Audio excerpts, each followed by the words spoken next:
D drive, Angular application, Angular project 1032।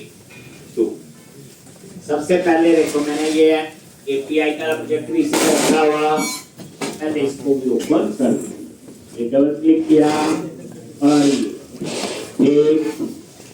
ये आपने open कर लिया। बैकएंड जो है ओपन कर लो।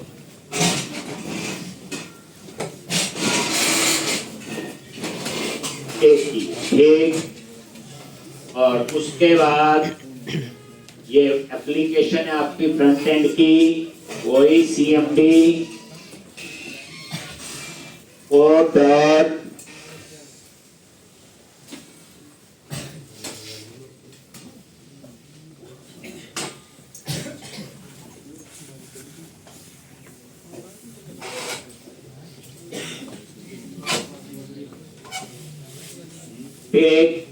तो यहाँ पे इसको रन करना है एंगुलर एप्लीकेशन को, वही कमांड प्रॉम्प्ट और क्या लिखते हैं ng serve -open। तो बैकएंड भी रन हो गया, सॉरी बैकएंड तो रन करना है, ये फ्रंट एंड है आपका। ठीक, और कल हम लोगों ने ये देखो ये बनाया था सारा, याद है। अब यहाँ पे ये तो फ्रंट एंड और ये आपका विजुअल स्टूडियो में ये आपका क्या है बैकएंड।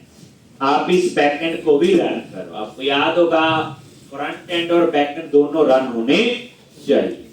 देखा नहीं था जब हम पहले करते थे दोनों प्रोजेक्ट रन होते थे, बिल्कुल। तो आज हम ये सीखने जा रहे हैं कि कैसे हम लोग एंगुलर में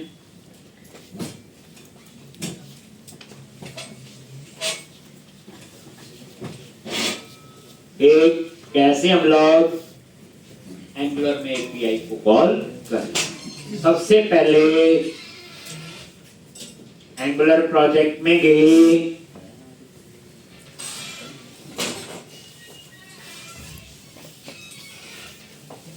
कहां पे गए एंगुलर प्रोजेक्ट। ठीक,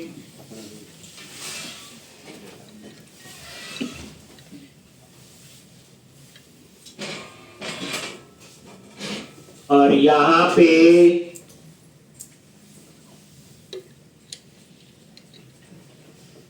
एम्प्लॉय, तो सबसे पहले हम मॉडल बनाएंगे। जैसे उसमें भी जब API को कॉल करते थे जो भी फ्रंट एंड था वहां मॉडल बनाया था, एक एम्प्लॉय नाम का मैं मॉडल बनाऊंगा। मॉडल मतलब क्लास।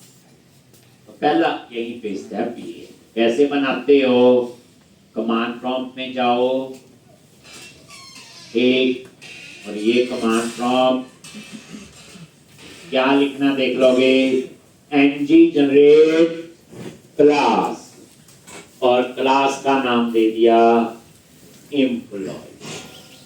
डिटो जब वहां API को कॉल किया था याद करो, दो मॉडल बनाए थे, नेशनल पार्क और ट्रेन, याद कर लो। सेम यहाँ पे सबसे पहला स्टेप क्या है, मॉडल क्रिएट करना। तो यहाँ पे ये आपका कमांड पता चल गई, ng for जनरेट क्लास और एम्प्लॉय। और ये देखो SRC के अंदर ऐप में, और यहाँ पे आप ऐप में देखोगे दो फाइल बनी है, एक है employee.spec.ts, ये टेस्टिंग के लिए, इसकी हमें जरूरत नहीं है, हम जो यूज करेंगे employee.ts। ठीक,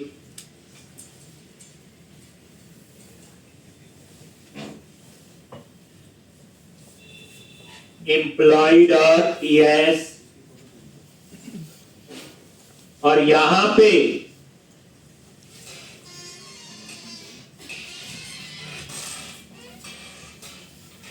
एक employee.ts, ये देखो एक्सपोर्ट क्लास का नेम। अब इस क्लास में क्या क्या मेंबर लेने हैं, तो सबसे पहले आईडी मतलब इंप्लॉय। डाटा टाइप इसकी क्या होगी? नंबर। एक दूसरी लेंगे नेम, डाटा टाइप क्या होगी? स्ट्रिंग। तीसरा लेंगे एड्रेस, डाटा टाइप स्ट्रिंग, और यहां पे सैलरी, डाटा टाइप नंबर। अब एक चीज आप यहां पे देखो, ये डाटा टाइप देगी। अगर आपको टाइप नहीं पता है तो एनी दे सकते हो, वो भी कर। क्या लिख दो यहां पे? एनी मतलब जैसे वैर होता, कुछ भी स्टोर कर सकते हो। तो वैसे तो ज्यादातर हम एनी यूज करते हैं। ठीक, बता दिया कि एनी में तो कुछ भी स्टोर हो सकता है, चाहे स्ट्रिंग है, चाहे इंटीजर है, चाहे एरे है, जो भी। अब यहां पे इस क्लास का कंस्ट्रक्टर बनाओ, जहां इनिशियलाइज करेंगे एरर दे रहा है, तो ये कंस्ट्रक्टर कीवर्ड है और ये आपका बन जाएगा कंस्ट्रक्टर ऐसे। और ये देखो आईडी, ये लो दिस डॉट आईडी इनिशियलाइज कर दिया default 0। Name this dot name ये इनिशियलाइज कर दिया एम्प्टी। एड्रेस ये भी इनिशियलाइज कर दिया एम्प्टी, और सैलरी ये इनिशियलाइज कर दिया 0।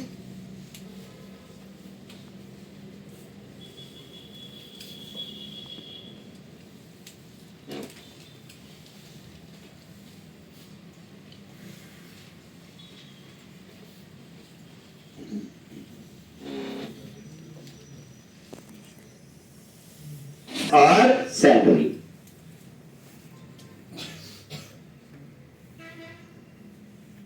ऐसे क्लास बनाओ।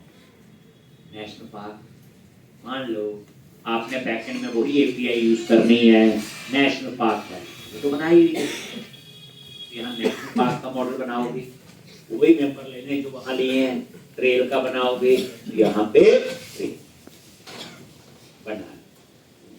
आपको ये बताया गया एपीआई से जिस स्ट्रक्चर में डाटा आ रहा है आपको उसी स्ट्रक्चर में एक्सेप्ट करना है। एक अब एपीआई से क्या कॉलम आ रहे, जब आप स्वैगर में टेस्ट करते हो पोस्टमैन में तो आपको पता चल जाता है। इसमें ऐसा कुछ नहीं। तो फर्स्ट स्टेप क्या आपकी क्लास, क्लास मतलब मॉडल। सेकंड स्टेप फिर बनानी होती है इसमें सर्विस। क्या बनाएंगे? सर्विस। और एक में थोड़ा बहुत यही तो सीखना है, और क्या है। अब हमें एपीआई को एक्सेस करना है ASP.NET कोर में आता है। HTTP क्लाइंट फैक्ट्री कैसे है, कैटपुट जो भी किया, एंगुलर में नहीं आता। ये सीखें कैसे। फर्स्ट स्टेप क्या है? Create model, create class. Second step है सर्विस बनानी। क्या बनानी है? सर्विस। लॉजिक यहां जो भी बनाओगे कमांड से होगा, राइट क्लिक नहीं होगा।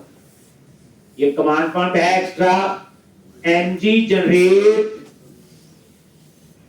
सर्विस, सर्विस लिखना है।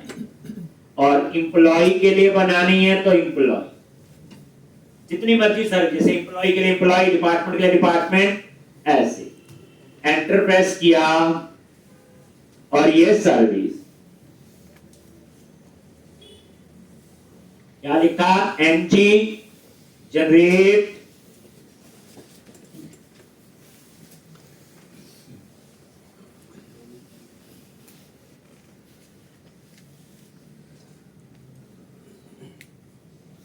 ng जनरेट, पहले क्लास बनाई, ये कमांड लिखी उसके लिए।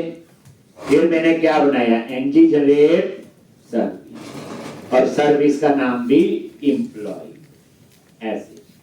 अब ये क्या बनाएगा? सर्विस का नाम पूरा बता क्या होगा? Employee service. कंपोनेंट का नाम है इंप्लॉय, तो हमने दिया था कंपोनेंट अपने आप।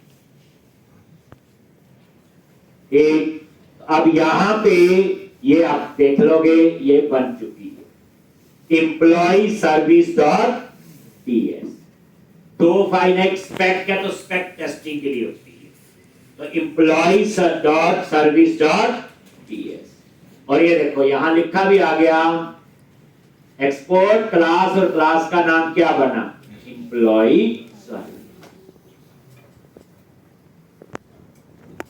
कुछ धीरे धीरे चीजें हमने डिस्कस करनी है। तो ये एम्प्लॉय सर्विस में आ गई, ये भी वही बनी है ऐप के अंदर ही।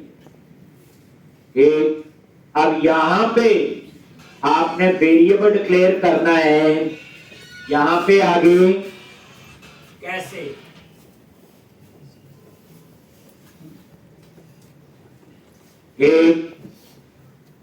तो एम्प्लॉय सर्विस क्लास के कंस्ट्रक्टर में आओ, इसके अंदर डिक्लेयर करना है प्राइवेट, और वेरिएबल का नाम है HTTP क्लाइंट, HTTP क्लाइंट, ये वेरिएबल का नाम है, और कॉलम देके ये आपकी क्लास है और उसका नाम है HTTP क्लाइंट। और जैसे HTTP क्लाइंट चूज किया, ये देखो ऊपर ऐड भी हो गया। कभी ना आए हेल्प में तो खुद लिखना पड़ेगा, इंपोर्ट HTTP क्लाइंट फ्रॉम, ये पैकेज का नाम याद रखना है, एंगुलर कॉमन HTTP। ये पैकेज कब इंस्टॉल हुआ, जब आपका एंगुलर CLI इंस्टॉल हुआ। यहां चीज क्या याद रखनी है, भाई एंगुलर में API को कॉल करना है तो HTTP क्लाइंट। ASP.NET कोर में क्या होता है, IHTTP क्लाइंट फैक्ट्री। बाकी उस क्लाइंट फैक्ट्री के भी गेट पुट पोस्ट होते हैं, इसके भी गेट पुट पोस्ट। वेरिएबल कहां डिक्लेयर हुआ, क्लास के कंस्ट्रक्टर। अब यहां आ जाओ, फर्स्ट स्टेप है मॉडल बनाना है, सेकंड स्टेप है सर्विस बनाना, ठीक है जी। अब यहां पे मैंने एक गेट ऑल एम्प्लॉय के लिए एक मेथड बना, गेट ऑल रख लो नाम चाहे जो मर्जी, गेट ऑल एम्प्लॉय, ठीक। और यहां पे रिटर्न टाइप के लिए याद रखना ऑब्जर्वेबल ये देना होता है, और ये क्या रिटर्न करेगा, एम्प्लॉय का एरे। गेट ऑल एम्प्लॉय क्या रिटर्न कर रहा है, एम्प्लॉयज का एरे। तो यहां पे आपने वो टाइप देनी। अभी मैंने बताया ना पता चले तो क्या दे दो, एनी दे दो, नहीं तो इसके अंदर आप लिख सकते हो एम्प्लॉय का एरे। ये देखो ऐसे आप लोग लिखना चाहो तो भी लिख सकते हैं, लेकिन अभी मैंने आपको नई चीज बता दी, एनी में कुछ भी आ सकता है, टेंशन खत्म। जो रिटर्न करना ऑब्जर्वेबल में पास करना होता है, देन यहां पे रिटर्न HTTP क्लाइंट, जो ऊपर वेरिएबल लिया था कंस्ट्रक्टर, डॉट गेट, ये वही गेट जो HTTP गेट। और यहां पे भी रिटर्न देना होता है जो आपने ऊपर दिया एनी, तो यहां पे भी आपने एनी दे, जो यहां दिया रिटर्न टाइप यही से। अब इसके अंदर आपने देना है API का URL, ठीक। अब हमारी API का URL क्या है, ये स्वैगर में जाओगे, ये गेट वाली कॉल करनी है बच्चे, तो पता है, क्लिक किया, राइट आउट और एग्जीक्यूट।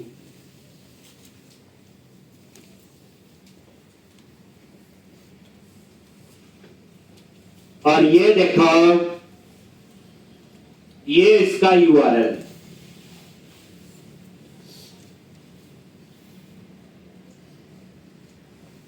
और यही URL आपने यहां पे पेस्ट करना, API। एक सेकंड में पता चल जाता है बच्चे, जब आप टेस्ट करते हैं तो ये रिक्वेस्ट URL जो होता है यही होता है ना URL। एक इस तरह से मैंने ये URL यहां जाके देख लिया, API रनिंग, और ये देखो, तो ये आपकी सर्विस बन गई। अब आपने एक सर्विस और बनानी है सेव के लिए, सेव एम्प्लॉय। तो एम्प्लॉय सर्विस में आप मेथड बना रहे हो, लेकिन जब सेव करेंगे यहां पास करना पड़ेगा एम्प्लॉय ऑब्जेक्ट, इसको सेव करना है। तो कैसे ऑब्जेक्ट बनाओगे? एम्प्लॉय वेरिएबल का नेम, और ये कैप्स में जो एम्प्लॉय है ये हमारी क्लास का है, ठीक। और यहां पे ऑब्जर्वेबल, और यहां पे क्या रिटर्न होगा? एक एम्प्लॉय। बट मैंने बोला टेंशन नहीं लेनी, एनी लिखी जाओ, एनी में कुछ भी आ सकता है। लो जी, ये हम एंगुलर में एपीआई को कैसे कॉल करते हैं, तो एक बच्चा फ्रंट एंड तो सीख लेता है,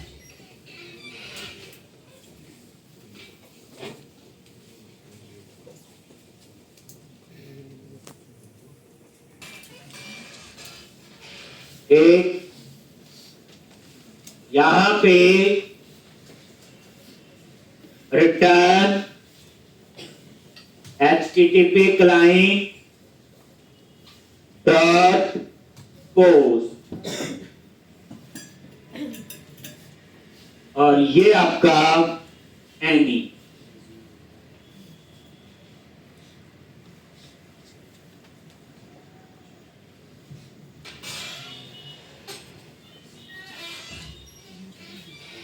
एक बस गेट की जगह क्या आ गया? पोस्ट। और डबल कोट्स में यूआरएल तो यही है, और कॉमा देके ये आपका क्या है? डेटा। तो ये एम्प्लॉय ऑब्जेक्ट। वहां थोड़ा सा पता ही है, एचटीटीपी रिक्वेस्ट बनाना पड़ता था, रिस्पॉन्स, बात वही।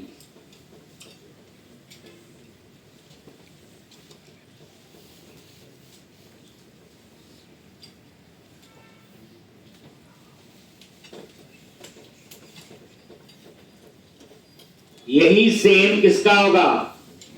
अपडेट का अंदाजा लगाओ। सेव की जगह क्या लिखेंगे? अपडेट एम्प्लॉय, और यहां पे पोस्ट की जगह पोस्ट।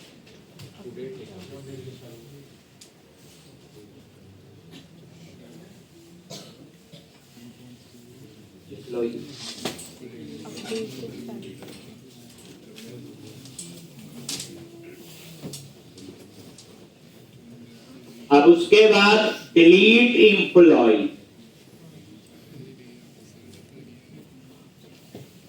देखो पहले एपीआई बनाई है, उसको कॉल करने के लिए एंगुलर में क्या बनती है? सर्विस। लो ये तरीका वही, good get put post delete वही है, तो थोड़ा सा चेंज होगा, आपको कंसेप्ट वाइज कोई चेंज नहीं।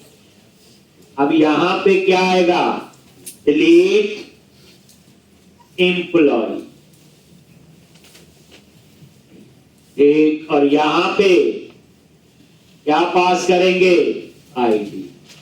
डाटा टाइप नंबर दे दिया, दे सकते हैं।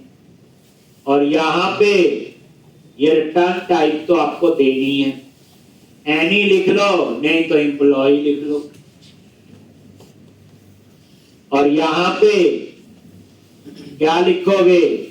Return http client dot delete, और ये लिखना नहीं भूलोगे, एनी।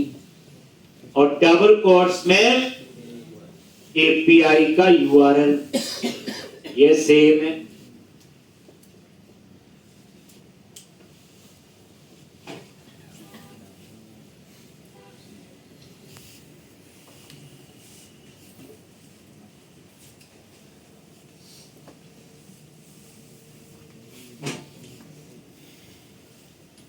और स्लैश आईडी क्या पास करना है? आईडी।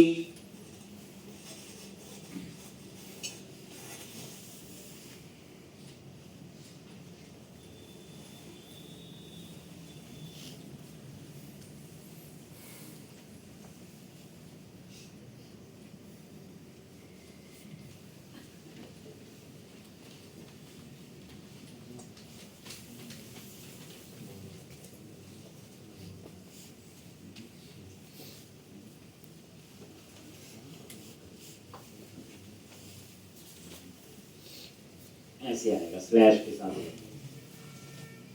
ठीक, तो ये थी डिलीट। तो हुआ क्या, अभी तक एपीआई बना चुके थे ASP.NET कोर में, उसको कॉल करने के लिए क्या किया,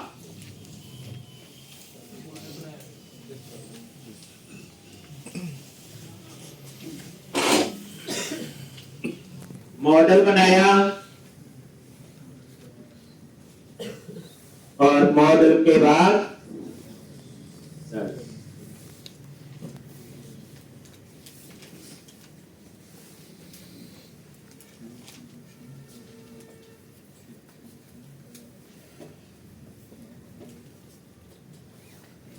था आपका मेरा जी। अब आपने क्या करना है,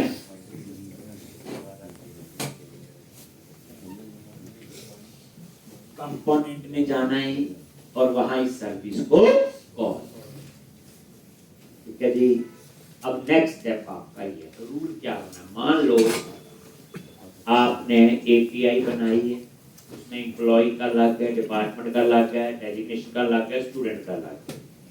तो जब आप एंगुलर में आओगे इन चारों के मॉडल बनाओगे और 4 ही सर्विस बनाओगे, जैसे employ service employ, department service उसमें डिपार्टमेंट, डेजिग्नेशन सर्विस उसमें उसका, स्टूडेंट सर्विस उसमें स्टूडेंट, बस इतनी सी बात।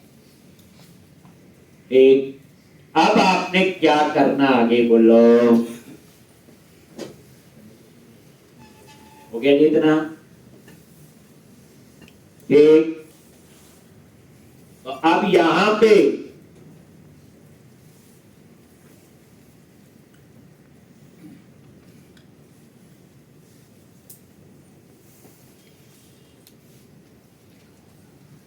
एम्प्लॉय पे गए और एम्प्लॉय कंपोनेंट में आ जाओ, और तो यही करना है। तो एम्प्लॉय कंपोनेंट में आ गए। अब हम सीखेंगे यहां सर्विस को कैसे कॉल। ठीक है जी, सर्विस को कैसे। अब यहां देख लो कोई एरर तो नहीं है, रिफ्रेश करो, एरर होता तो ये नहीं ओपन होता। ठीक चल रहा है, अभी तक सिंटैक्स की एरर नहीं। तो एम्प्लॉय कंपोनेंट में आ जाओ। सबसे पहले आप इसका कंस्ट्रक्टर बनाओ और इसके अंदर एम्प्लॉय सर्विस को, तो प्राइवेट एम्प्लॉय सर्विस, और किस टाइप का वेरिएबल है, एम्प्लॉय सर्विस, जो हमने अभी बनाई। और ये देखो ऊपर ऐड भी हो जाता है साथ। ठीक, जैसे मैंने एम्प्लॉय सर्विस लिखा यहां पे, अब देखो कोई एरर तो नहीं आई।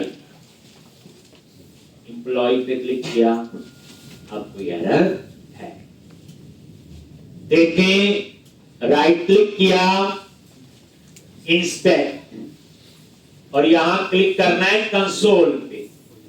जैसे कंसोल पे क्लिक किया और यहां पे वो एरर दे रहा है HTTP client, no provider for HTTP client.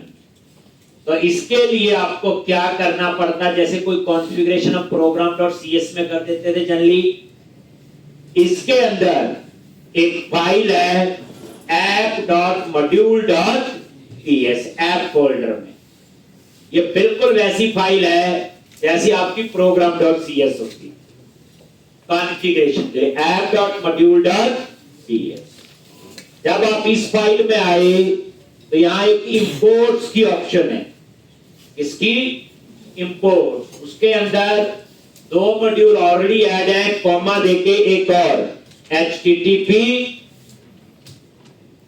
Client module.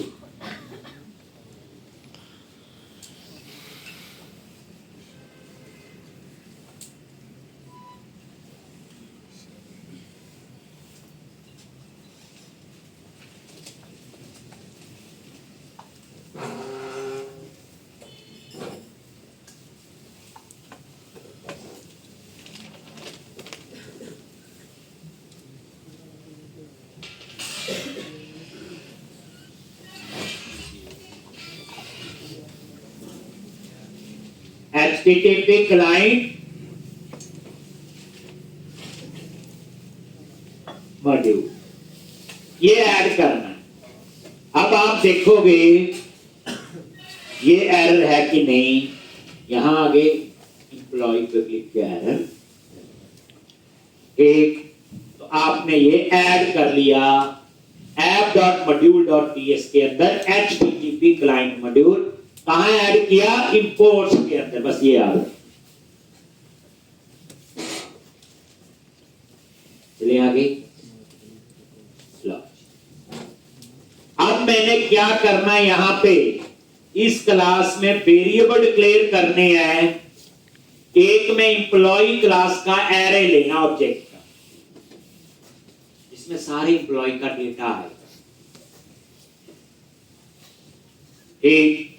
एक न्यू के लिए होगा, सेव के लिए, एक एडिट के लिए होगा। तो मैं यहां पे एक वेरिएबल ले रहा हूं एम्प्लॉइज लिस्ट, और ये किस टाइप का होगा? एम्प्लॉय, और यहां पे ऐसे एरे बने, सिंटैक्स देख लोगे, एम्प्लॉइज लिस्ट, और एक आप ले लो न्यू एम्प्लॉय सेव के लिए। ये सिंपल एम्प्लॉय क्लास का क्या होगा? ऑब्जेक्ट। तो ये ऑब्जेक्ट भी पता चले, एक दो प्रोग्राम में सब पता चल जाता क्या होता है। एक आपका आएगा एडिट एम्प्लॉय, और ये आपका उस क्लास का ऑब्जेक्ट है।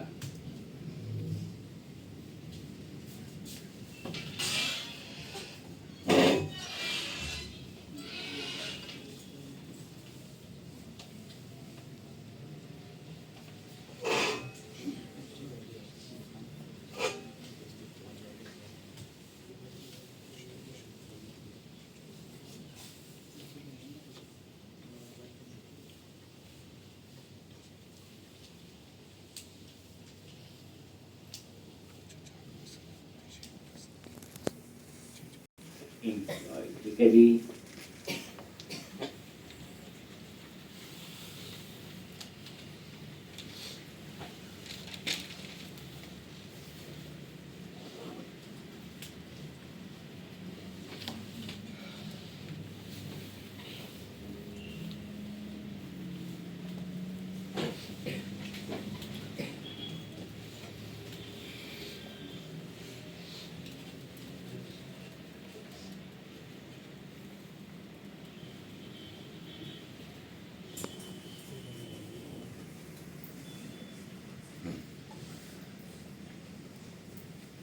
ये वेरिएबल, ठीक है जी।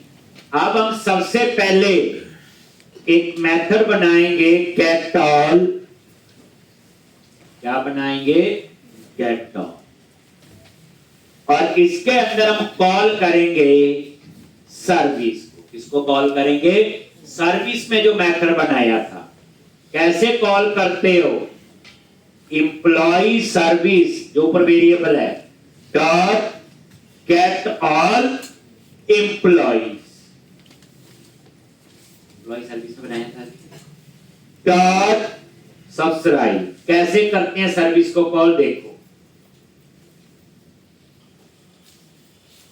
और ये जो सब्सक्राइब है, इसके दो पार्ट होते हैं, सक्सेस और फेलियर। ये सक्सेस वाला पार्ट है, ऐसे ये एरो होते हैं, एरो फंक्शन कहते हैं, कॉमा ये फेलियर वाला पार्ट है, और यहां पे ऐसे।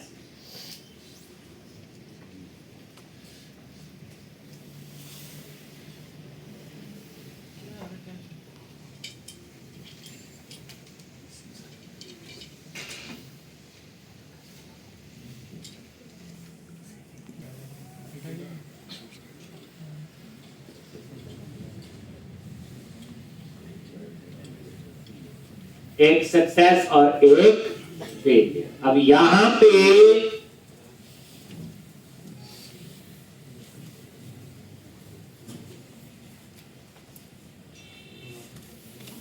फेलियर में तो एरर आएगी एक, और सक्सेस में डेटा। सक्सेस में क्या आएगा, ये वेरिएबल है रिस्पॉन्स, और इसमें वो डेटा आएगा। रिस्पॉन्स को कीवर्ड नहीं है, कुछ भी नाम हो सकता है, ये सर जो गेट ऑल एम्प्लॉइज रिटर्न करेगा, और इसका डेटा हम स्टोर कर लेंगे एम्प्लॉय लिस्ट।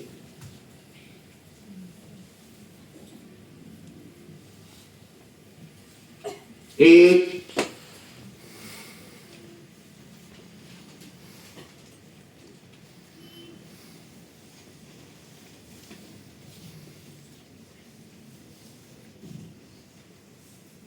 देखना चाहते हो डेटा है भी कि नहीं, तो यहां प्रिंट करके देख लेंगे, बाद में इसको कमेंट। तो कंसोल डॉट लॉग होता है, जैसे प्रिंट अप होता है, और यहां लिख दो रिस्पॉन्स, लिख दो चाहे एम्प्लॉय लिस्ट, एंड में सेमीकोलन लगाओ चाहे ना लगाओ।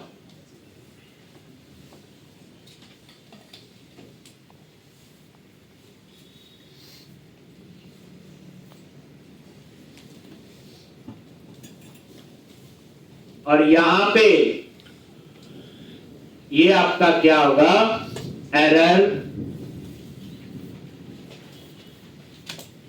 और यहां पे कंसोल डॉट लॉग, और यहां पे एरर डॉट मैसेज। देख लेंगे ये चलता है कुछ और, क्वेश्चन मार्क लगा दिया, अगर नल है तो एरर।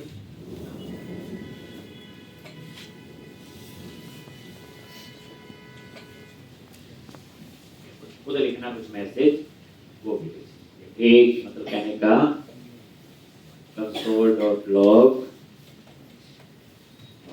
यहाँ पे समथिंग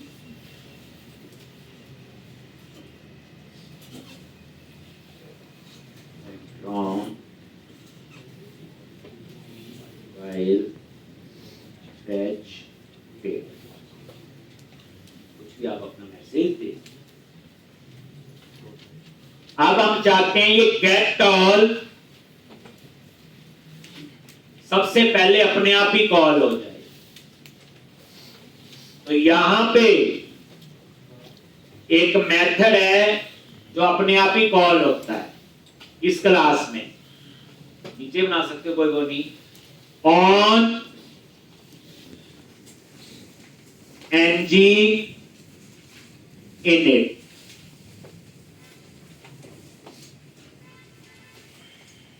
चेक करने दो, यही है ऑन ng ऑन init का, ये तो चेक कर लेते हैं एक, और उसके अंदर कॉल कर लो गेट ऑल, एक, ये अपने आप कॉल होगा ऑन ng init,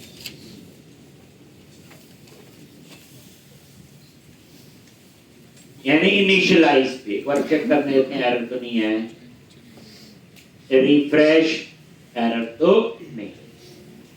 अब इस पे राइट क्लिक करके इंस्पेक्ट करो और कंसोल पे क्लिक करो, और यहां पे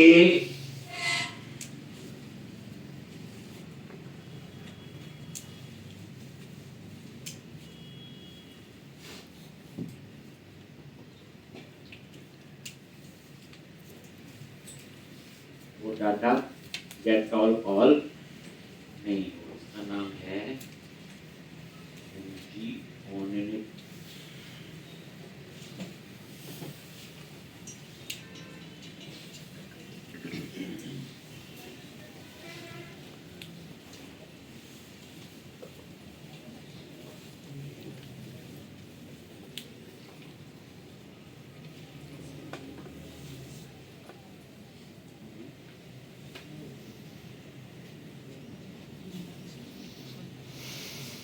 ng on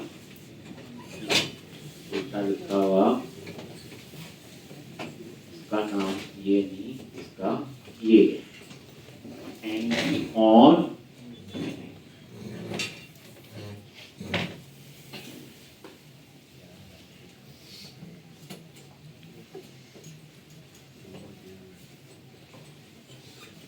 और ये देखो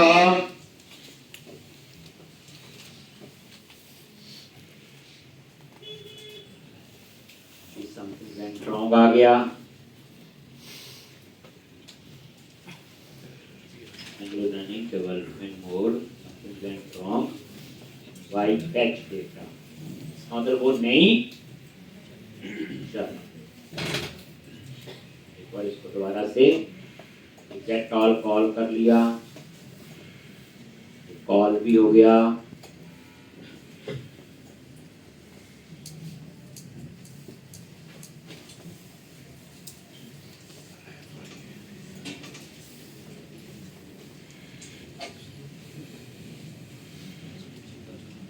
तो ठीक ही है। एक बार हम दोबारा से इसको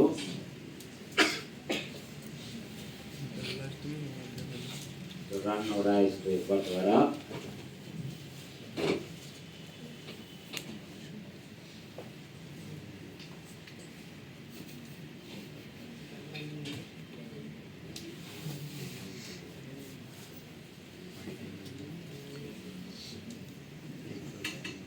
टेक्स्ट एरर तो नहीं है, अभी पेज ओपन हो रहा है। ये कह रहा है एक्सपेक्टेड ए और तो एक, तो अब जो एरर आ रहा है आपका, एक इसमें हमने कोर्स डिफाइन करने होते। क्या डिफाइन करने होते? कोर्स। तो ये एक नया याद रखना पड़ेगा आपको, कोर्स क्या, ये यहां नहीं देने, एपीआई में। पहले क्या था, हमने ASP.NET Core में एपीआई बनाई थी और ASP.NET Core में ही कंज्यूम, तो हमें कोर्स देने की जरूरत नहीं। अब क्या है, एपीआई बनाई ASP.NET Core में और कंज्यूम कहां कर रहा हूं, किसी और प्लेटफॉर्म पे, दैट इज एंगुलर, रिएक्ट, कोई और हो सकता है। तभी तो इनको हम क्या कहते हैं, रेस्टफुल एपीआई। तो उसके लिए आपको क्या डिफाइन करना पड़ेगा, कोर्स। वहां बताना पड़ेगा कि कौन इस एपीआई वर्ग को एक्सेस कर सकता है। ठीक, जब ASP.NET Core में बनाई, Core में कंज्यूम कर रहे हो तो कोर्स देने की जरूरत नहीं। जावा में बनाई, जावा में यूज कर रहे हो तो नहीं देंगे। PHP में बनाई, PHP में यूज कर रहे हैं, लेकिन PHP में बनाई और किसी और प्लेटफॉर्म पे यूज कर रहे हो तो कोर्स देने पड़ेगा। क्या करोगे हम लोग, यहां तो ठीक है। अब आपको कहां जाना है, एपीआई में और program.cs, और यहां पे आपको क्या डिफाइन करने हैं, बोलो, कोर्स। कोई मुश्किल नहीं, स्टैंडर्ड सा ही कोड होता है ये।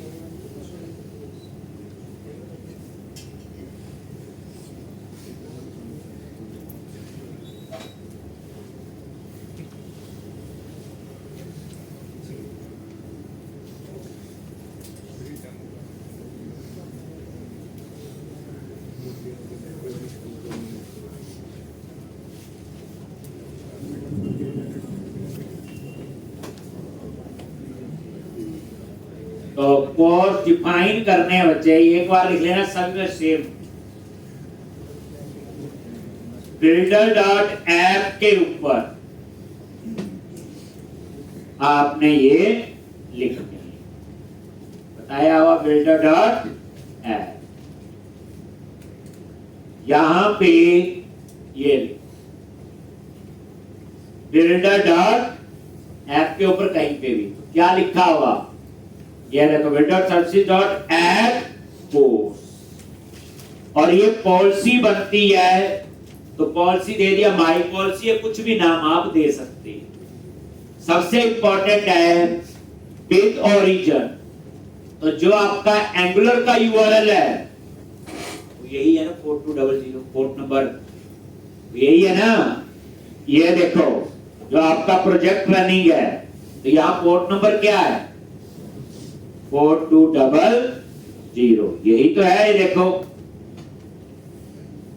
लोकल हाउस 4200, तो यही यहां पे लिखा हुआ, ये देखो। अब जैसे रेक का कुछ और होगा तो वो लिख दो। मल्टीपल भी दे सकते हैं, जैसे एक एपीआई एंगुलर में भी यूज हो सकती है, रेक्ट में भी। और देखो allow any origin, allow any header, allow any method.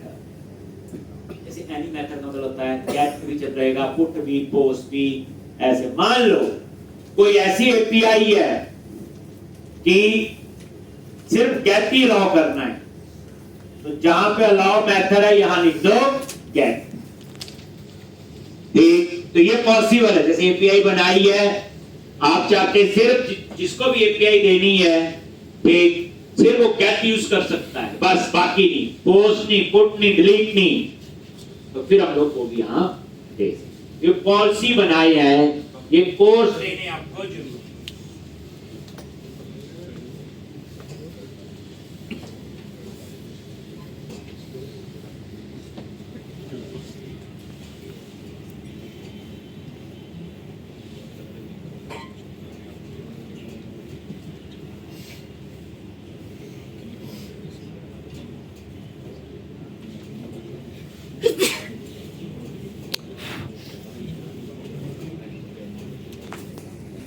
अब उसके बाद ये पॉलिसी नीचे ऐड कर, इसके अंदर लिख लो, बस यही चेंज होगा कल को यूआर। अब यहां पे आ जाओ नीचे, तो यहां पे आपने वो पॉलिसी ऐड कर देनी मिडल लेयर। तो मिडल लेयर में रीडायरेक्शन के बाद आप लोग ये दे यहां ये पॉलिसी जो ऊपर बनाई, अब वो एरर नहीं आएगी। अब हमें डाटा मिलना, ये फायदा होता है टाइमली चेक करने का और टेस्ट करने का।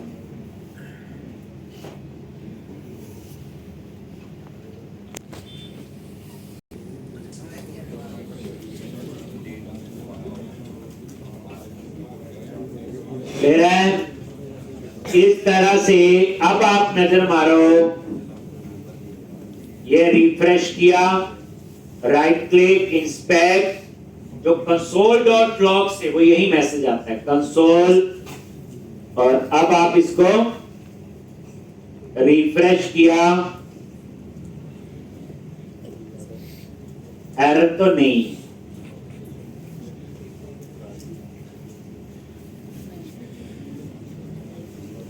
और अच्छा इसको रन नहीं किया ना मैंने, अपने बैकएंड है उसको रन।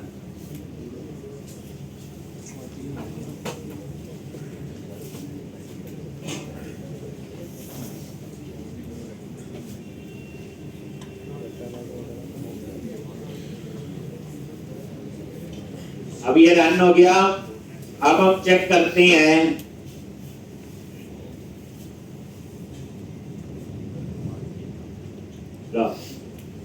ठीक है, और ये एरे बना हुआ, ये देखो डाटा आ गया, देखिए दो ही रिकॉर्ड है, दोनों आ गए यहाँ पे, ठीक, जो एपीआई ने डाटाबेस से उठाया, ठीक। तो इसका मतलब अब जाके हमारा एपीआई प्रॉपर कनेक्ट हो गई, और ये प्रॉपर। तो अब आपका ये काम हो गया, जो हमने ये टेस्ट किया, ये ठीक।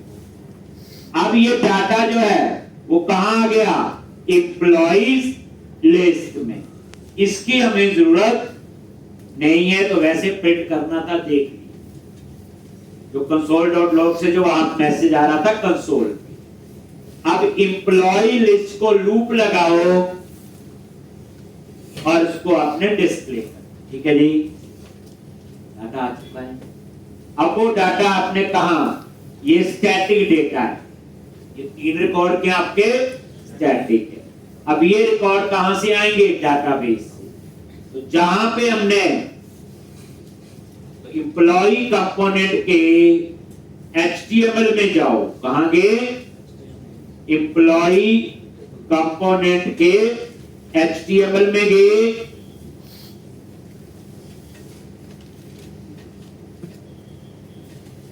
और ये देखो टी बॉडी, ये देखो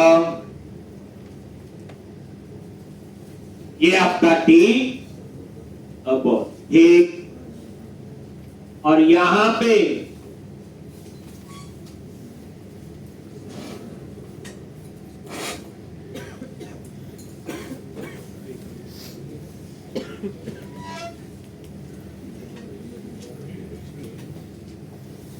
अब ये डेटा आप हट गया, और ये देखो अब इसमें कोई रिकॉर्ड नहीं है, खाली है।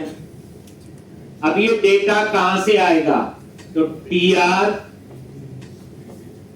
ये लो, और यहां लगाओगे लूप। तो फोर लूप कैसे लगता है, *NG4 ऐसे। ये फोर लूप है एंगुलर में। पहले वेरिएबल क्लियर कर लिया, लोकल वेरिएबल के लिए लेट लिख सकते हो आप, लेट, और एक एक एम्प्लॉय का डेटा आएगा, और कहां से, जो हमारा ये वेरिएबल है जिसका नाम है employees list of employ list. अब एक एक एम्प्लॉय का डाटा इस वेरिएबल में आता जाए, जैसे बैर लिखते थे हम लोग, वही है। और उसके बाद यहां पे TD नेम चाहिए, तो यहां पे डबल करली ब्रैकेट और एम्प्लॉय डॉट नेम, और इसी तरह से नेम के बाद एड्रेस, एड्रेस के बाद सैलरी S, और बटन। तो ये देखोगे एक बार डाटा आना चाहिए, एम्प्लॉय पे गए, ये देखो आ गया डेटा। अब दो बटन लगाने हैं, तो वही सेम TD, और यहां पे बटन, पहले कौन सा, एडिट का BTN हाइफन इन्फो, और इसके क्लिक में डेटा टारगेट हैश क्या लिखा था, एडिट मॉडल, और डेटा टॉगल क्या लिखा था, मॉडल।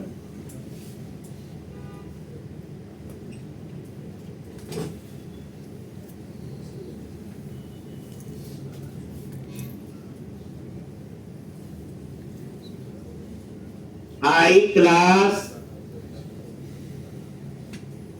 और यहां FA हाइफन प्लस एक। इसी तरह से दूसरा बटन है क्लास BTN हाइफन डेंजर, और यहां पे वही आई, और ये आपका आएगा ट्रेन।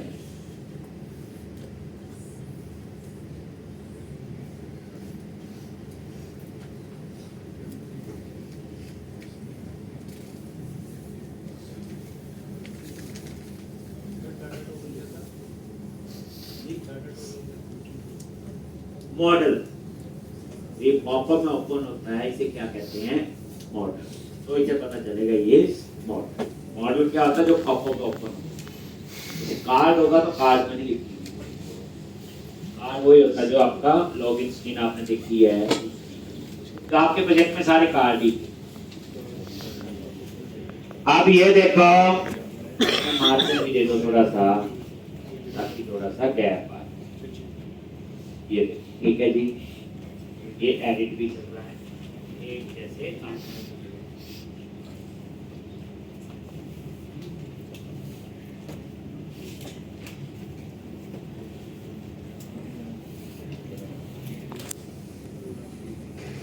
तो ये डाटा कहाँ से आया, API से आया। मेन कंसेप्ट ये देखो कैसे पहुंचा, पूरी फ्लो समझेंगे और क्या है।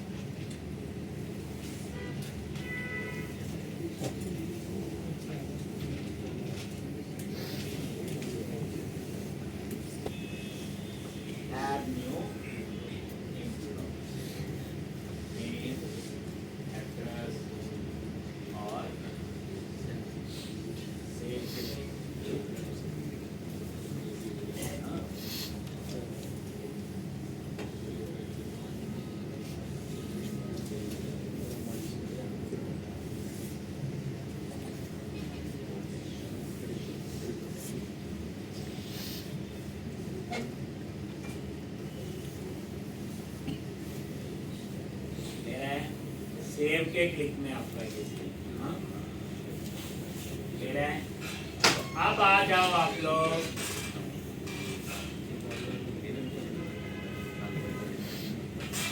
सेव पे। तो अब आपके माइंड में क्या चीज आती है, क्लिक करेंगे। पहली बार इन टेक्स्ट बॉक्स को एक्सेस कैसे करें, और वो कहाँ एक्सेस होगा, सेव थे।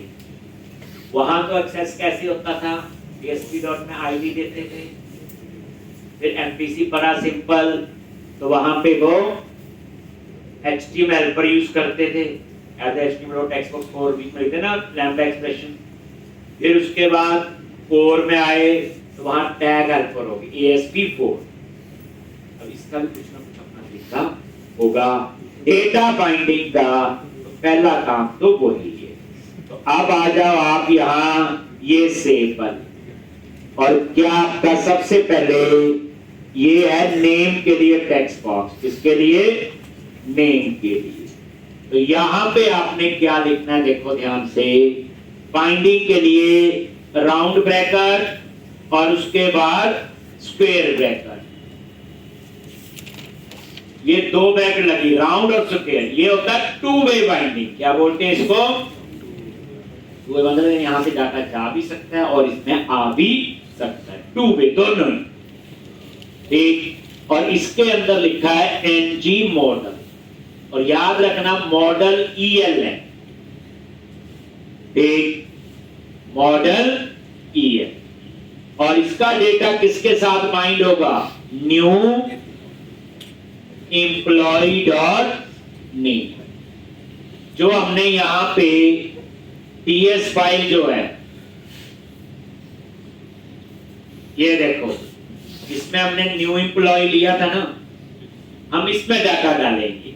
तो मैंने क्या लिखा, न्यू एम्प्लॉय डॉट नेम। ये NG मॉडल है, MODEL है, याद रखना है। बस इसी तरह से यही चीज आप कहां लिखोगे, जैसे वहां ASP4 था, यहां पे ये, और यही चीज कॉपी करके यहां लिख दी। बस नेम की जगह क्या आया, एड्रेस,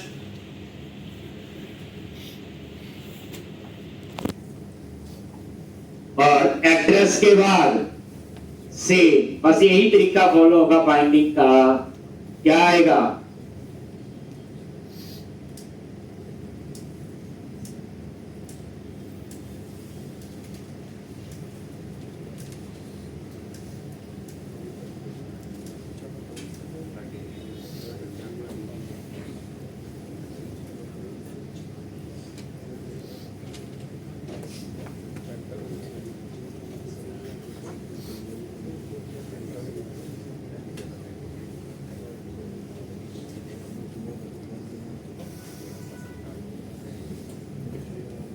एक नेम, एड्रेस और सैलरी।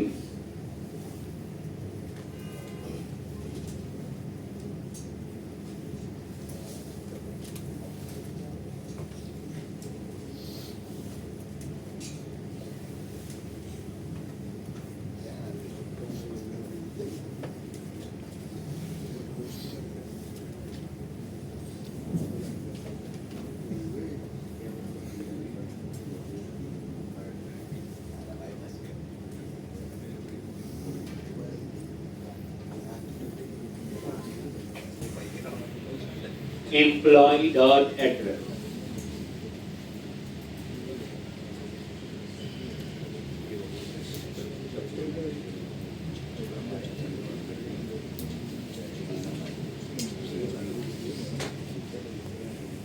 के बाद ये देखो, ठीक है, कोई एरर तो नहीं है, एरर ये कह रहा है NG मॉडल नहीं मिला। तो इसके लिए क्या करना आपको, ऐप मॉड्यूल डॉट TS, और वहीं पे इंपोर्ट्स के अंदर एक मॉड्यूल ऐड करना आपने, फॉर्म्स मॉड्यूल। कौन सा ऐड करना है, फॉर्म्स मॉड्यूल।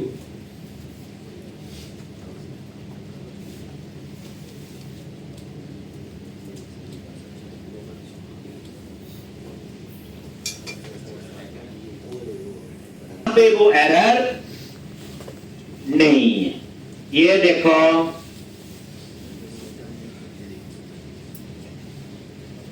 आ गया डेटा। तो इस तरह से फॉर्म मॉड्यूल किसके लिए ऐड करना पड़ा? जो एनजी मॉडल लिखा। एचटीटीपी क्लाइंट मॉड्यूल किसके लिए? HTTP client class. समझ आ गया? ठीक। तो कल हम इसका सेव अपडेट डिलीट बाकी काम करेंगे। इतना आप लोग करके आओ।